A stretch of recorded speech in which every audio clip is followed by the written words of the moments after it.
જમ્મુ કાશ્મીરના રાજૌરી જિલ્લાના દોરીમાલ જંગલ વિસ્તારમાં સુરક્ષા દળો દ્વારા શરૂ કરાયેલ ઓપરેશન શેરાવાલી 10મા દિવસે પણ અત્યંત સઘન રીતે ચાલુ રહ્યું છે.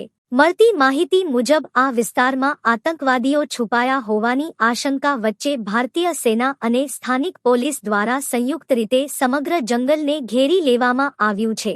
આ ઓપરેશનમાં advance quadcopter drone, thermal imagers, sniffer dogs અને હેલિકોપ્ટર જેવી આધુનિક ટેકનોલોજીનો ઉપયોગ કરવામાં આવી રહ્યો છે.